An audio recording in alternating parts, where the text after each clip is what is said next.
네, 오늘은 세기의 저작권 전쟁이라고 불리는 오라클과 구글의 자바 API 저작권 분쟁에 대해서 이야기를 해보겠습니다. 미국 대법원에서 오라클과 구글의 자바 저작권 전쟁에 대해 최종 결론이 나게 되어 있는데요. 3월부터 심리를 시작해서 상반기 안에 결론이 나올 예정이라고 합니다.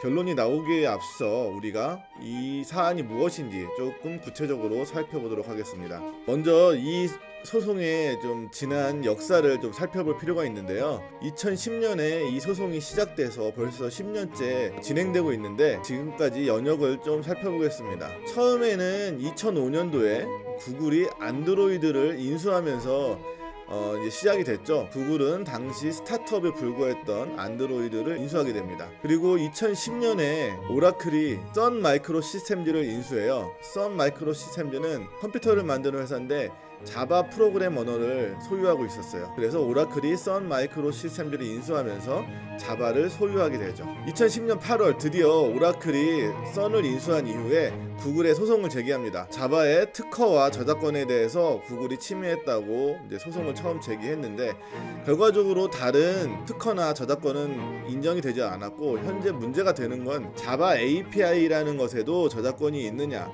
저작권이 있다면 얼마나 보호해야 되느냐, 이런 게 가장 큰 문제라고 볼 수 있습니다.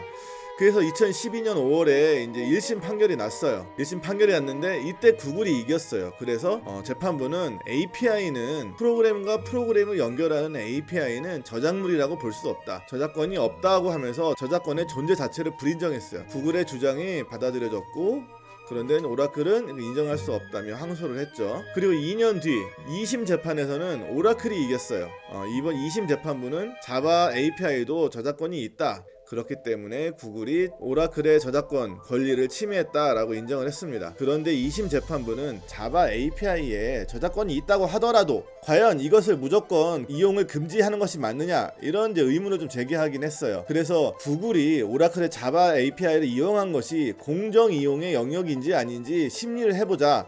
그래서 이 문제를 다시 1심으로 던졌어요. 그래서 재판이 두 개로 갈라지게 됐죠. 하나는 자바 API에 저작권이 있는지 없는지 그 여부를 가리는 게 첫 번째 재판이고, 두 번째는 저작권이 있다는 것을 전제로 하는 재판인데요. 이 저작권이 공정 사용의 영역인가 아닌가, 이것을 판단해야 하기 때문에 두 개의 재판으로 나눠지게 됐습니다. 그럼 여기서 먼저 공정 이용이 공정 사용이 무엇인지 한번 살펴를 봐야겠죠. 공정 사용을 위키피디아를 보면 뭐라고 나와 있냐면, 공정 이용, 공정 사용은 기본적으로 저작권이 보호되는 저작물을 저작권자의 허락을 구하지 않고 제한적으로 이용할 수 있도록 한다. 그러니까 자바 API에 저작권이 있고 오라클이 자바 API의 저작권자이더라도 저작권자의 허락을 받지 않고 이용할 수도 있다. 공정 사용이 가능하다면, 공정 이용이 가능하다면 구글의 허락을 받지 않고 이용을 한 것이 법적인 처벌의 대상이 될 수 없다.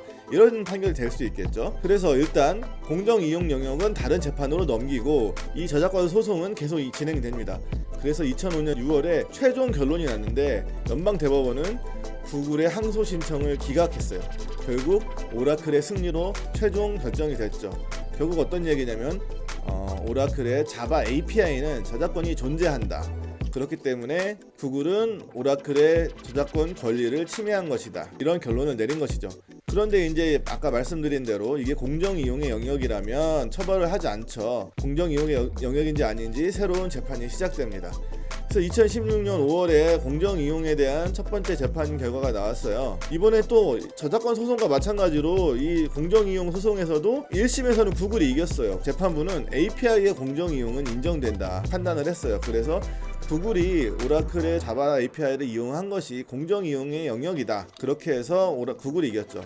그런데 또 이 저작권 소송과 마찬가지로 2심에서 뒤집어졌어요. 2심 재판부는 자바 API의 공정 이용을 불인정했어요. 결국 오라클이 이겼고 현재 대법원까지 재판이 넘어오게 된 것입니다. 3월에 재판이 시작되고요.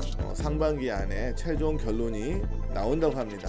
이게 세기의 재판이라고 부를 정도로 엄청나게 전 세계적으로 IT 업계에서는 관심을 끌고 있는 그런 재판인데, 과연 이 재판에 10년 동안 이어져 온 이 재판의 최종 승자는 누가 될까요? 먼저 이 사안을 좀 이해하기 위해서는 API 저작권을 침해했다는 게 어떤 의미인가? 이걸 먼저 한번 살펴보도록 하겠습니다. 그러려면 이제 자바의 API란 무엇인가? 이것부터 알아야겠죠? 자바 API란 게 뭐냐면 여기는 오라클의 문서입니다. 오라클이 자바 API, 이건 이제 오라클이 제공하고 있는 자바 API입니다. 자바 SE의 API인데 물론 이게 지금 현재 구글하고 오라클하고 자바 SE로 싸우고 있는 건 아니에요. 구글하고 오라클은 모바일 버전으로 싸우고 있는 건데 이거 스탠다드 버전은 보통 PC에 들어가는 자바를 이야기하는 거지만 하여튼 API가 무엇인지를 살펴보기 위해서 일단 이 문서를 열었습니다. 여기 보면 이렇게 쭉 설명, 이게 API입니다. 여기에 이 API 이름들 뭐 이런 쭉 이름이 있고 여기에는 그 기능이 설명되어 있는 거죠. 이게 다 그 자바 API입니다. 이 API들은 각각 그 기능을 갖고 있어요. 프로그램 언어 개발사는 개발자들이 일일이 다 코딩을 하기 어렵기 때문에 일종의 기능들을 이렇게 모아놓거든요. 예를 들어 우리 윈도우를 개발할 때 팝업을 띄워주는 그런 기능을 하나의 코드로 구현해놓고 그것을 쉽게 이용할 수 있게 API라는 형태로 제공해요. 그러니까 개발자들은 윈도우에 팝업 하나를 띄우기 위해서 수없이 많은 코드를 쓸 필요 없이 그 API 한 줄을 쓰면 그 윈도우 팝업이 뜰 수 있는 그런 거죠. 그런 기능을 이런 플랫폼들은 제공하는데 이 자바도 마찬가지예요. 자바도 플랫폼이기 때문에 이런 기능들을 제공해요. 자바 API들은 그런 기능들을 이용할 수 있도록 인터페이스를 하는 그런 역할을 합니다. 기능을 구체적으로 이렇게 코딩을 해놓은 부분을 구현부라고 하고 이 기능을 이용할 수 있도록 하는 부분을 이렇게 이름이나 구조를 선언하는 부분을 선언부라고 하는데 이렇게 API는 구현부와 선언부로 나누어져 있습니다. 더 구체적으로 얘기하면 이 선언부를 API라고 부르는 거예요.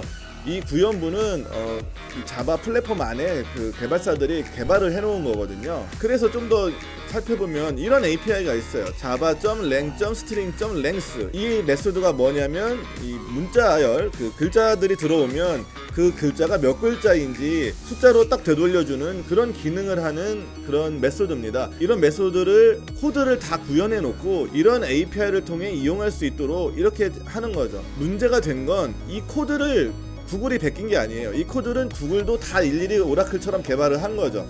그런데 이름을 이거랑 똑같이 쓴 거예요. 자바 랭스트링 랭스. 이거를 만약에 이름을 이렇게 안 쓰고 뭐 수마트라, 캐릭터, 롱 이렇게 이름과 구조를 달리 썼다면 저작권에 문제가 되지 않았을 거예요. 그런데 구글은 이 자바에서 사용하고 있는 이 이름과 구조를 그대로 썼어요. 왜 그랬을까요? 기존의 자바 개발자들은 이 API에 익숙하죠. 그리고 기존의 프로그램들은 다 이렇게 쓰여져 있을 거란 말이죠. 자바 프로그램들은. 그런데 이거를 만약에 구글이 이렇게 바꿔놓는다면 개발자들은 안드로이드에서 프로그램을 만들려면 새로 이런 API를 다 공부해야 돼요. 일일이 다 다시 또 처음부터 배워야 되고. 그러면은 일반 자바 개발자들이 안드로이드에서 개발하기 힘들겠죠. 그리고 기존에 개발했던 결과물들을 다시 이용하기도 어려울 테고.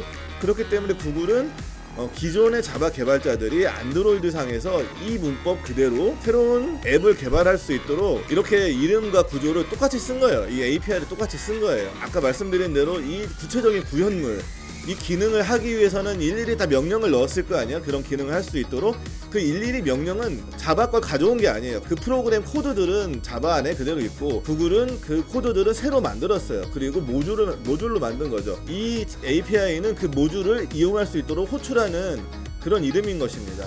그 이름을 똑같이 쓴 게 문제가 된 거예요. 과연 이 이름에 저작권이 있느냐 없느냐, 그것이 이번 재판의 핵심인 것입니다. 수마트라, 캐릭터, 롬이라고 썼으면 문제가 되지 않았을 거예요. 이런 일들은 기존의 그 언어에서는 많이 있는 일들이에요. 예를 들어 파이썬, 자이썬, 아이언, 파이썬, 파이파이 얘네들은 다 파이썬을 기반으로 나온 여러 가지 언어들인데 API들이 비슷비슷해요. 완벽히 똑같은 언어들은 아니지만 이 API들을 비슷비슷하게 만들어서 개발자들이 만약에 새로운 언어들을 배울 때 이 파이썬을 알고 있으면 이 새로운 언어들을 좀 더 쉽게 배울 수 있고 기존에 만들어 놓은 애플리케이션을 이 언어로 수정할 때도 새로 쓸 부분이 적어지겠죠. 다른 언어지만 겹치는 API들이 상당히 많이 있습니다. 이렇게 하는 것은 IT 업계에서 일반적인 일이었던 거죠. 자바 API를 넘어 API라는 것에 과연 저작권이 존재할 수 있느냐, 이게 우리 재판의 핵심이 되었고 이것은 단지 오라클과 구글의 문제가 아니라 IT 업계 전반, 프로그램 개발의 전반의 문제가 된 것입니다. 그러다 보니까 이제 업계에서도 깜짝 놀라는 거예요. 업계 반응을 살펴볼까요? 이게 대법원에 IBM하고 마이크로소프트가 대법원에 낸 문선 의견문인데, IBM은 인터페이스에는 저작권이 있을 수 없다라고 말했습니다. API가 애플리케이션 프로그래밍 인터페이스잖아요. 왜 인터페이스냐면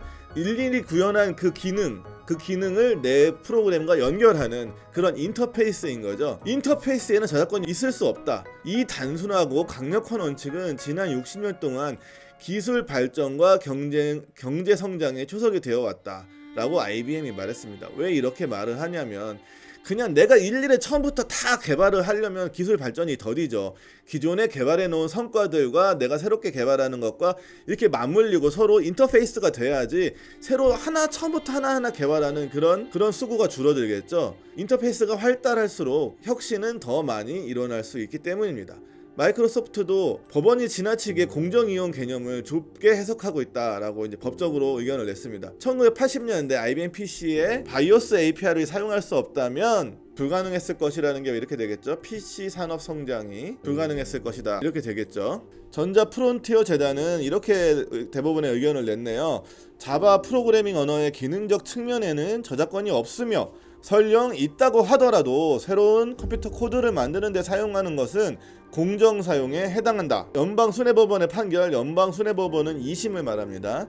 2심의 판결은 더 많은 소송을 부추기고 혁신적인 소프트웨어 개발을 엄청나게 비싸게 만들 위험한 선례를 만들었다라고 말했습니다. 자바 API에 저작권이 있다고 판단하면 오라클에게 자바 호환 프로그램의 개발에 대한 통제력과 독점력을 부여하는 것이라고 말했습니다.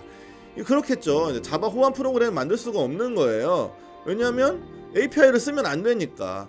API를 다르게 쓰면 호환이 되지 않는데, 그러니까 자바는 오라클만 써라, 이런 이야기가 되겠죠. API를 제대로 쓸 수 없으면 서로 호환되는 걸 만들기가 매우 어려운 상황이 됩니다.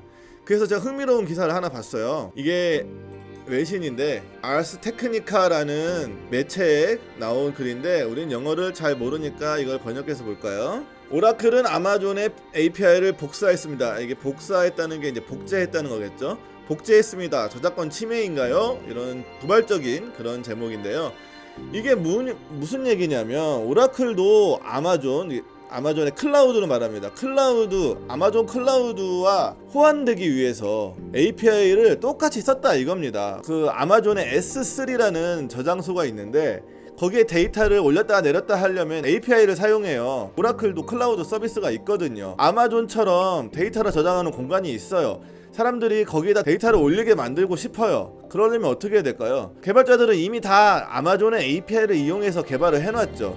근데 그 기존의 개발물들을 그대로 이용해서 오라클에도 올리고 싶으면 어떻게 됩니까? 그 API의 이름을 똑같이 써야 돼요. 개발자들이 그래야 새로운 개발 코드를 작성하지 않고 그냥 그 타깃을 아마존에서 오라클로 바꾸는 것만으로 데이터 저장소로 바꿀 수 있겠죠. 그러니까 오라클도 아마존의 API하고 똑같은 API를 이용해서 자신의 클라우드 서비스를 제공하는 겁니다. 그런 API가 뭐가 있냐면, 오라클이 당당하게 이야기해요. 오라클 클라우드가 이런 API를 제공합니다.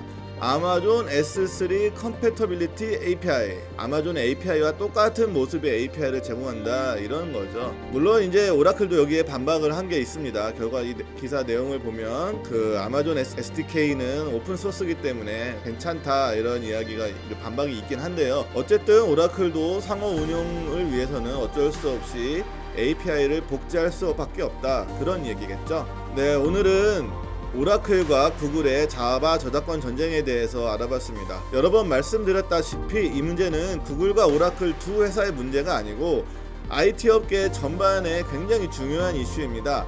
API라는 것에 저작권을 인정하느냐 마느냐, 이것은 상호 운용성에 영향을 미칠 수 있는 사안이기 때문이죠. 서로 호환되기 위해서는 API의 복제가 불가피하다고 볼 수도 있는데, 그것에 문제가 생길 수 있는 그런 판결이 날 수도 있고, 저작권을 더욱 강화하는 그런 판결이 날 수도 있습니다.